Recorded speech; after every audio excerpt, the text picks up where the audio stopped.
Hello everyone and welcome to my YouTube channel. This is my second week preview for the team. I'm going to be piloting in the video that's coming out tomorrow.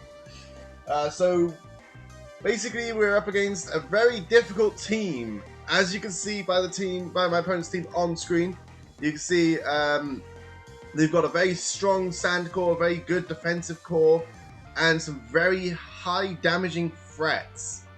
So we've tried to counter that by going defensive.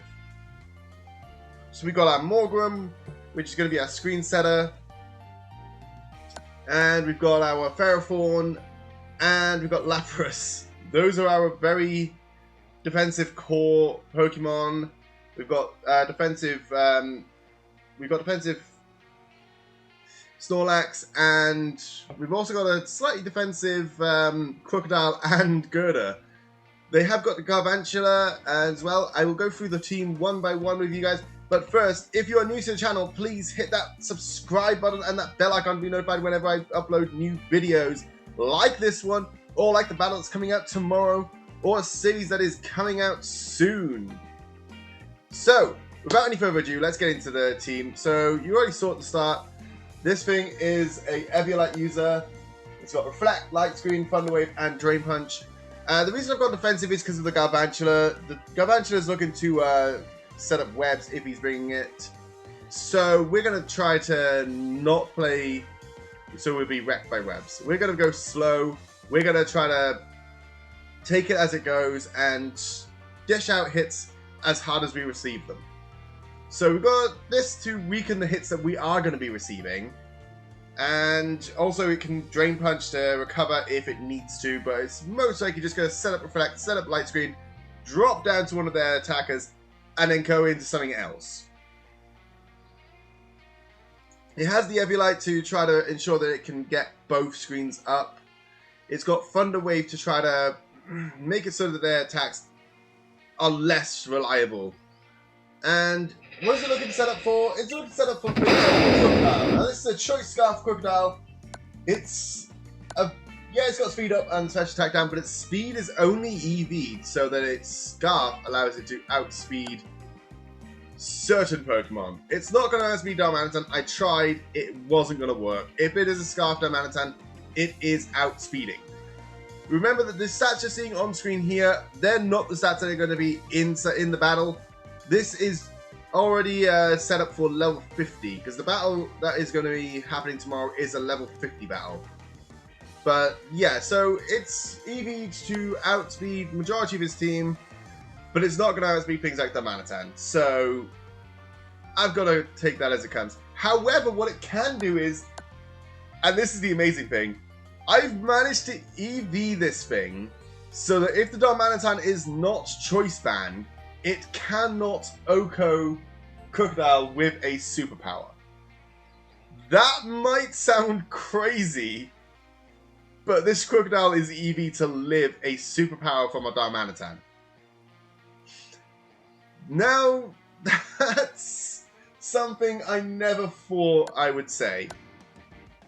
It's also able to one-shot a retaliation attack with Earthquake, and its stats, when it's level 50, is even for attack, so the Moxie boost will boost evenly on my attack stat. I'm not losing any EVs from Moxie. I'm not losing any points from Moxie. So, what am I looking to do with this?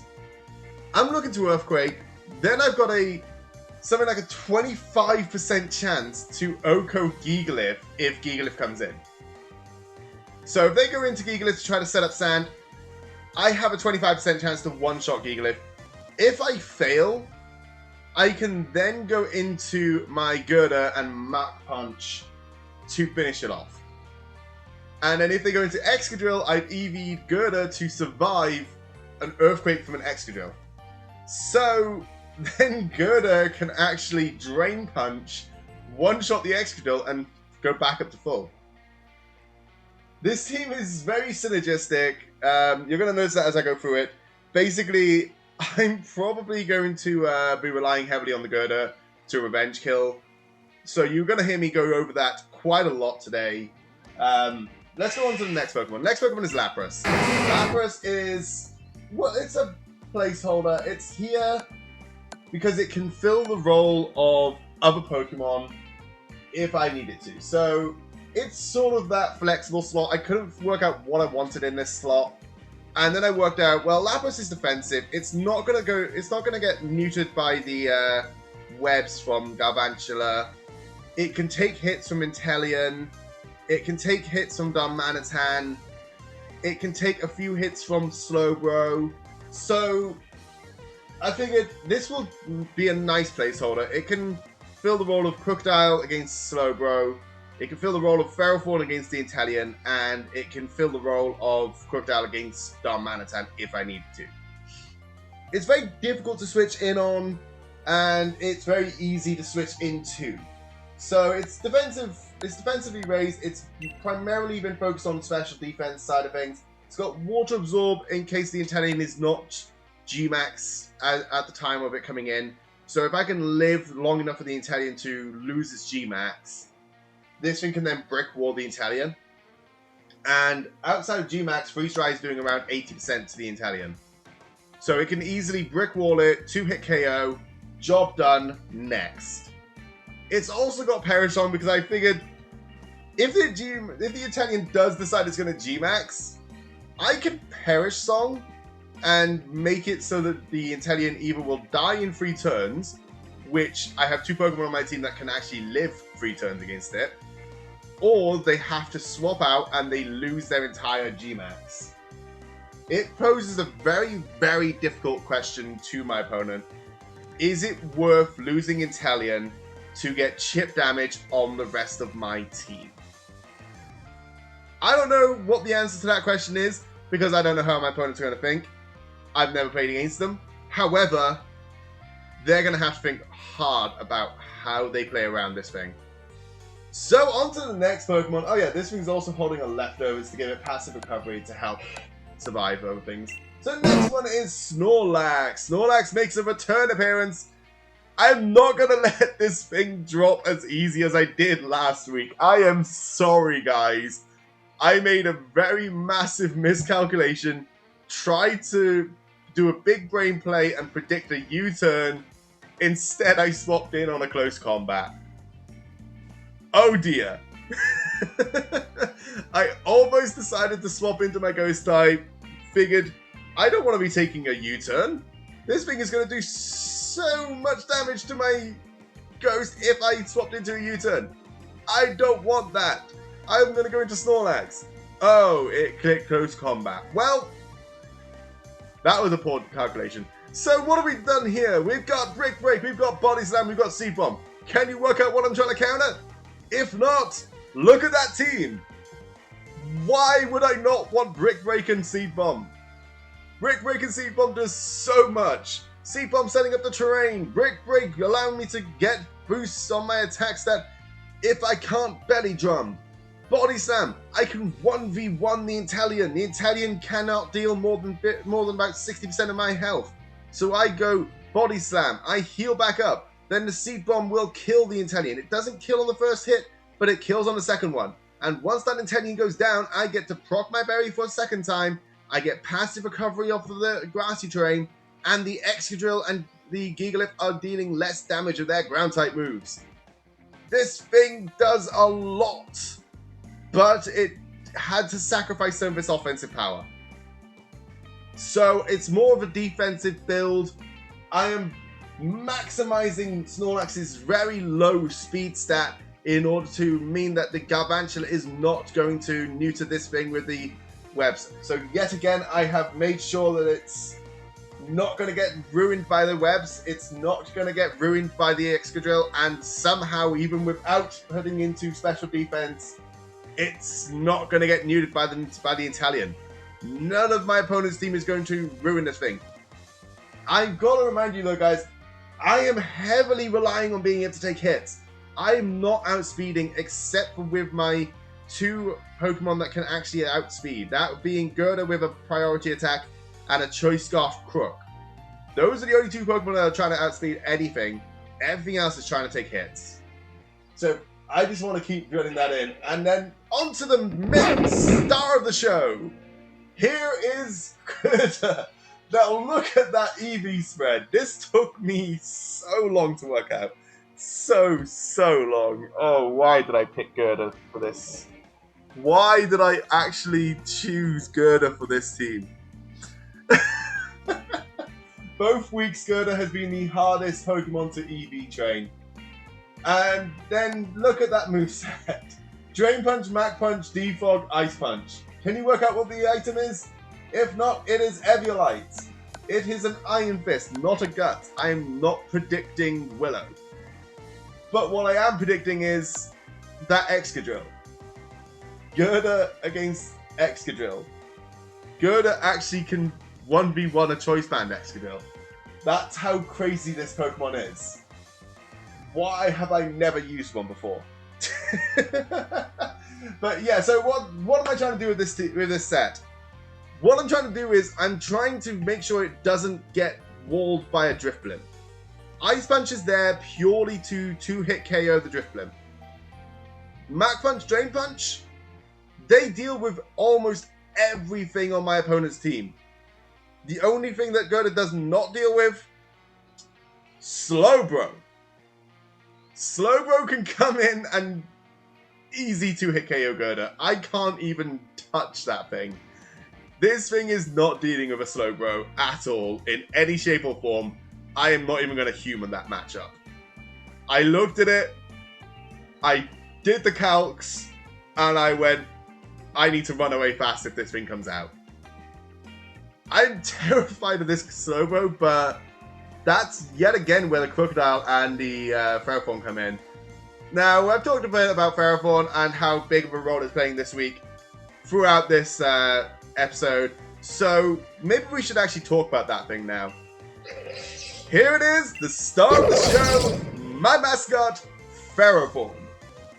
And what is Verifone looking to do? Well, it is looking to actually... This was originally a Choice Band set, but I've ended up going Zoom Lens. This thing is... this thing can 1v1 a G-Max Intellion with Scope Lens and Focus Energy active.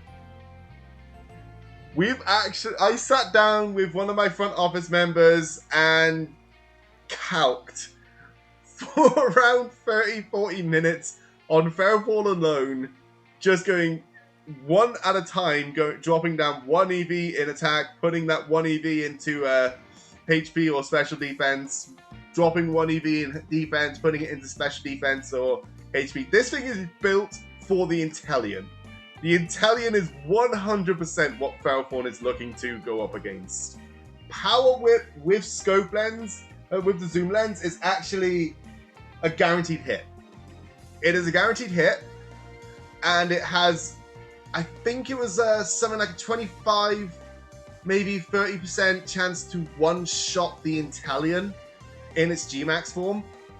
And what this thing can do is, if it fails to kill the Intellion on the first hit, it dies on the second hit. Then Girder is actually EV to be able to come in, and while Intellion is G-Max, it has a almost 100% chance to finish off that Intellion with Mach Punch. I think there was only one very, very minimal roll of 31 damage that does not one-shot Intellion. So that's what this team is trying to do, guys. The Intellion is almost certain to come, and I feel like the Excadrill and Sand Mode is almost certain to come as well. If it doesn't come, I'm going to be very terrified because I've been calcing primarily for Gigalith, Excadrill, Intellion. Tangrowth has been factored in on all of these Pokemon, except for the Lapras, which is not going to 1v1 a Tangrowth. I'm not humoring that, even attempting. Verifone has Poison Jab, so basically, all of these Pokemon, if you look through them, Ice Punch there, Snorlax with its G-Max can Body Slam, it can Belly Drum, it can Brute Force a Tangrowth. The Lapras, not even going to humor it, but in case it does come up, it does have Freeze Dry. Then we've got Girder, which has Fire Fang. I didn't cover that earlier. And then we've got the Morgrem, which can set up Light Screen Reflect, try to stop the Tangrowth from dealing as much damage. So basically, if you look over the team, we've got Scrafty, we've got Darmanitan, Piloswine, Tangrowth, Inteleon, Carkol, Drifblim, Gigalith, Galvantula, Slowbro Galar, and Excadrill. A very terrifying team. I've got a very few Pokemon on this team that are actually focused on trying to deal with everything. But each of them can deal with everything in their own special way. So, I'm looking forward to this. I'm not confident in winning this, but I'm going to give it my best shot. My opponent, I've spoken to them already. We're both looking forward to this matchup. We feel like we're going to have a lot of fun. There's going to be a lot of laughs, and I don't even know what more I can say about this team, guys. Other than, I hope you enjoy watching the battle tomorrow. I hope you've enjoyed watching this team preview and have understood why I'm making the choices I have. And hopefully you guys can see what my team's looking to do throughout the rest of the league as well. So there's still some Pokemon that you haven't seen on my team yet. But without any further ado, guys, please tune in tomorrow for the actual battle. And hope you guys have a nice evening, day, whatever time it is for you watching this video. Until next time, take care and be nice.